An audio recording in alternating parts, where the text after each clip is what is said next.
రోజు నుంచే today onwards after 8:39 గుంపులుగా పిల్లలు ఎవరైనా ఉన్నా గంజాయిలు తీసుకుంటున్నట్టుగా రోడ్డు పక్కన ఉన్నా చీకట్లో ఉన్నా మీకు నచ్చిన పని చేయండి అని పోలీసుల వాళ్ళకి నేను క్లియర్ ఇన్స్ట్రక్షన్ ఇచ్చాను. అట్ ద సేమ్ టైం ఈరోజు కొంచెం మరీ ఇంకోటి విషయం ఏంటంటే స్మెల్ డిటెక్ట్ చేయాలి. వీళ్ళు డిటెక్ట్ చేయాలి ఈ గంజా ఎక్కడుంది ట్రాన్స్పోర్టేషన్ టైంలో. స్మెల్ డిటెక్ట్ చేయడానికి రెండు ఉన్నాయి డాగ్స్ పైన.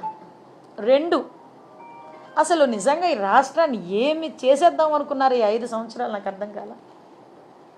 2 డాగ్సా? కనీసం వాళ్ళకి ఇంకొకటి ఏంటంటే పోలీసులు చెప్తా ఉంటే బాధ అనిపించింది, సీజ్ చేసిన వెహికల్స్ని వేర్ హౌస్ అనేది కూడా లేదు ఈరోజు వరకు.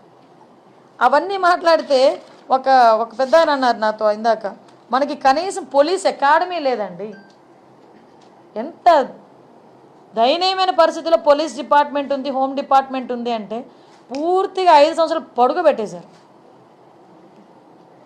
మీకు పోలీస్ అకాడమీ కట్టడానికి సెంట్రల్ గవర్నమెంట్ ఫండ్ 500 కోట్లు కర్నూలు దగ్గర మనకి అక్కడ అలాట్ అయింది. ఆ డబ్బులు ఏమండి అంటే ఏమో.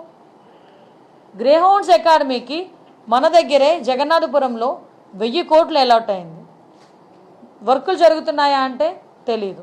ఈ రోజు వరకు అది ఎక్కడుందో కనిపించలేదు ఈ 5 సంవత్సరాల్లో. అంటే ఎలాగ పోలీసులు వర్క్ చేస్తారు? పోలీసులకు ఇవ్వాల్సిన మినిమం ఫెసిలిటీస్ కూడా ఇవ్వకుండా పోలీస్ డిపార్ట్మెంట్ మీద మనం ఎంత ప్రెషర్ పెట్టినా పరిస్థితి ఏంటి? ఈరోజు ఇలాంటి ఇష్యూస్ని చాలా మేము డిస్కస్ చేస్తున్నాం.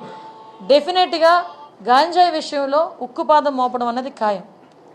గంజాయి విషయంలో బతికేద్దాం, గంజాయితోనే వ్యాపారం చేసేద్దాం అనుకున్న ఎవరైనా ఈ రోజుతో క్లోజ్ చేసుకోండి. దీని మీద పర్యవేక్షణాలు చాలా సీరియస్గా ఉంటాయి. గంజాయితో దొరికితే ఏదో పాపం ఎంత దారుణం అంటే 18 నుంచి 25 సంవత్సరాల లోపు ఉన్న వాళ్ళు ఎక్కువ మంది ఈ గంజాయి ట్రాన్స్పోర్టేషన్లో. వాళ్ళు చెప్తూ ఉంటే బాధ అనిపిస్తుంది. ఒకరోజు నేను అక్కడ కూడా ఒకసారి సెంట్రల్ జైలు కూడా ఒకసారి వెళ్ళి చూస్తాను ఒకసారి వెళ్ళి. అక్కడ కడుపుతో ఉన్న వాళ్ళు ప్రెగ్నెంట్ లేడీస్, చిన్న పిల్లలు, వాళ్ళందరూ కూడా ఈరోజు 1200 మంది జైల్లో ఉన్నారంటే ఏంటి దాని పరిస్థితి ఏంటి? అంటే ఇన్ని సంవత్సరాలు, ఈ 5 సంవత్సరాలు విశాఖపట్నాన్ని రాజధాని చేసేస్తానని మాట్లాడి ఏందయ్యా రాజధాని చేసావు అంటే గంజాయికి రాజధాని చేశాడు, డ్రగ్స్కి రాజధాని చేశారు. రోడ్డు మీదకి వెళ్తా ఉంటే భయం వేస్తూ ఉంది. ఇటువంటి సిచ్యువేషన్ నుంచి కంపల్సరీగా ఒక మార్పు అయితే తీసుకురావాలి. ఆ మార్పు తీసుకురావడానికి వైజాగ్ ప్రజల్ని కూడా నేను సపోర్ట్ కోరుకుంటున్నా. డెఫినెట్గా పోలీస్ వాళ్ళకి సపోర్ట్ చేయండి. ఇంకొకటి కూడా చెప్తున్నా, గంజాయి విషయంలో నేను పోలీసులకి ఇన్ఫర్మేషన్ ఇది కూడా చెప్పాను.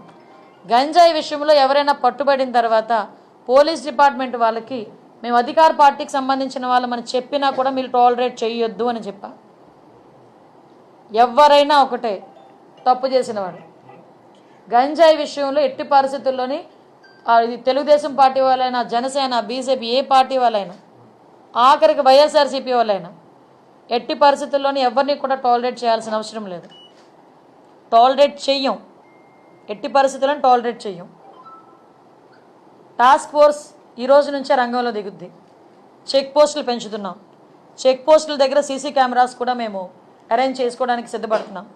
చెక్ పోస్టుల దగ్గర సీసీ కెమెరాస్తో పాటు దాన్ని మానిటర్ చేయడానికి ఆల్రెడీ కంట్రోల్ రూమ్స్ దగ్గర ఉన్నాయి. కాకపోతే నాకు ఎంత బాధ అనిపిస్తుందంటే ఇవన్నీ మేము చేయగలమని వాళ్ళు చాలా కాన్ఫిడెంట్గా చెప్పారు పోలీసులు.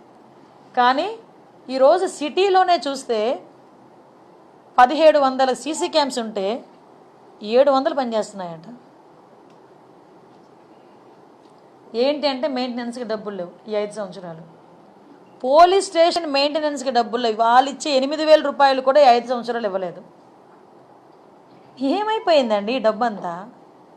ప్రతి నెల 8000 రూపాయలు వాళ్ళకి వచ్చే మెయింటెనెన్స్ అంటే స్టేషనరీకనో దేనికనో ఖర్చులకనో దేనికనో వెళ్తే దానికి కూడా 8000 రూపాయలు కూడా ఈ రోజు వరకు లేవు.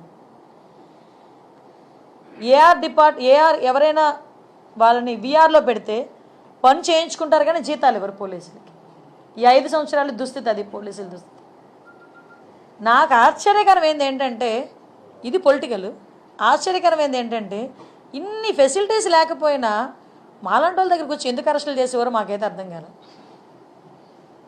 పోలీసులు ఎందుకు అంత ప్రాణం పెట్టి పనిచేశారు? ఏమీ కల్పించకపోయినా పోలీసులను పెట్టి అంత ప్రాణం పెట్టి పనిచేశారే, మరి అన్ని ఫెసిలిటీస్ కల్పిస్తే మరి ఇంకెలా పనిచేస్తారో చూడాలి. మరి ఏమో చూడాలి.